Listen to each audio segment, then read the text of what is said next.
Hello बच्चों, let's read the question. The question is, the figure indicates the energy level diagram of an atom and the origin of 6 spectral lines in emission.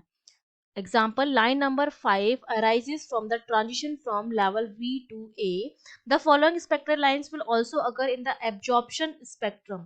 इनमें से कौन सी line है जो absorption spectrum में भी दिखेंगी, वो हमें बताना है. तो देखो, इस क्वेश्चन को सॉल्व करने के लिए हमारा जो की कॉन्सेप्ट रहेगा वो हमारा क्या रहेगा.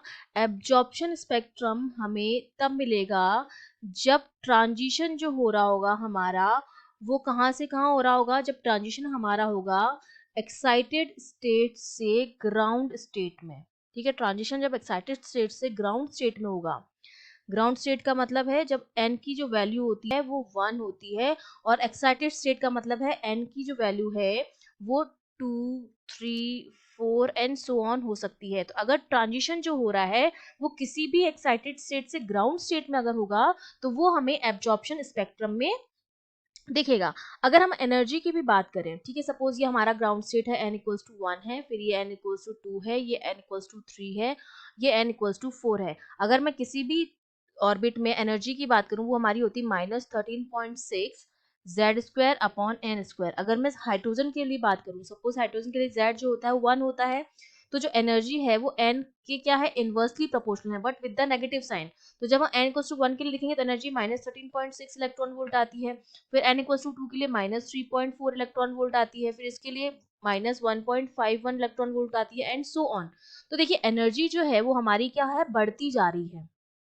ठीक है, जैसे जैसे n की वैल्यू जो है वो इंक्रीज हो रही है, एनर्जी जो है हमारी वो भी क्या हो रही है, इंक्रीज हो रही है तो वो इनवर्सली प्रोपोर्शनल, लेकिन विद द नेगेटिव साइन. तो जब n की वैल्यू बढ़ेगी तो एनर्जी भी हमारी बढ़ेगी. तो जब हमारा इलेक्ट्रॉन जो है वो किसी भी हायर एनर्जी से लोअर एनर्जी में आएगा तो वो हमारा क्या होगा, एनर्जी को इमिट करेगा. लेकिन जब इमिशन जो होता है, ट्रांजिशन जो होता है वो किसी भी एक्साइटेड स्टेट से ग्राउंड स्टेट में होता है, तो उस केस में हमें एब्जॉर्प्शन स्पेक्ट्रम जो है वो मिलता है.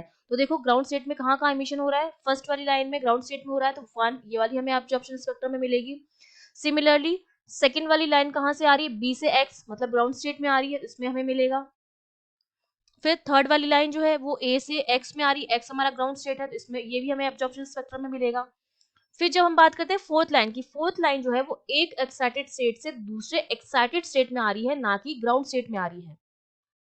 ठीक है, इसमें जो हो रहा है ट्रांजिशन वो हायर एक्साइटेड स्टेट से लोअर एक्साइटेड स्टेट में हो रहा है, लेकिन ग्राउंड स्टेट में नहीं हो रहा है, तो ये हमें नहीं मिलेगी. सिमिलरली V2A वाली भी नहीं मिलेगी और C2B वाली भी नहीं मिलेगी, क्योंकि इनमें ट्रांजिशन जो है वो हायर से लोअर एक्साइटेड स्टेट में तो हो रहा है, लेकिन ग्राउंड स्टेट में नहीं हो रहा है. तो हमें सिर्फ 3 लाइन मिलेंगी हमारे एब्जॉर्प्शन स्पेक्ट्रम में, which is 1, 2 and 3. That means C option जो हो जाएगा वो हमारा बिल्कुल करेक्ट हो जाएगा. I hope you understood well. All the best.